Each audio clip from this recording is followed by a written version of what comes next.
Okay, we're back in our burning of sticks example, which is up here, and this time we're answering the questions about the transformations. It asked, what transformation will turn A's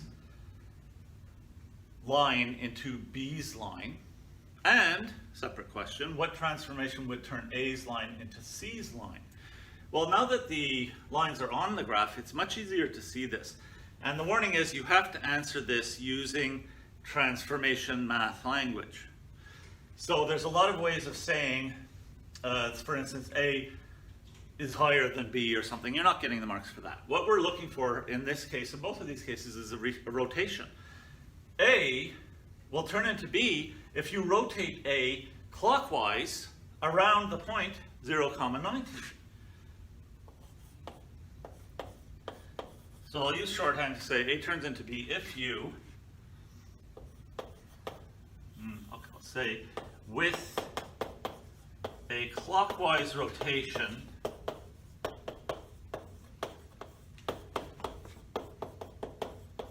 around the point 0, 90.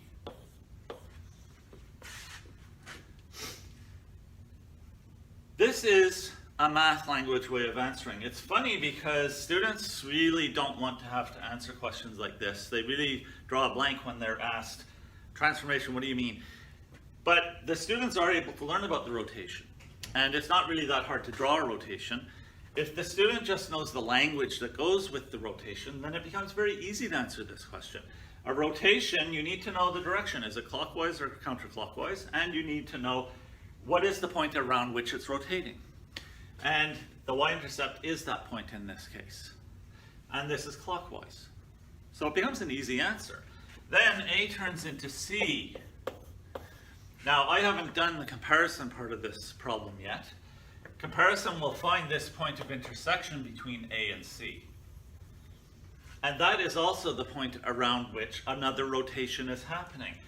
A will turn into C if all of A, here I'll use my meter stick to show it, if A twirls this way around that point, the point of intersection, and this way is this time counterclockwise. So the answer is,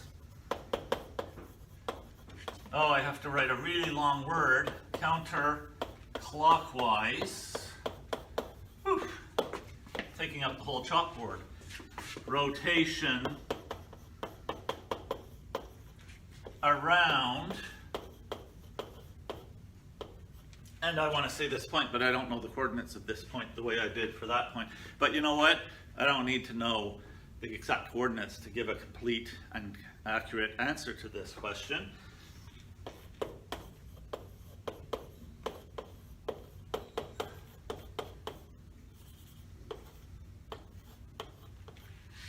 Around their point of intersection.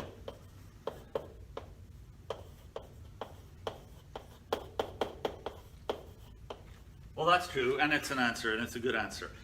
Later on, I'll do another video with this same problem where I'll find the point of intersection because that's asked for elsewhere.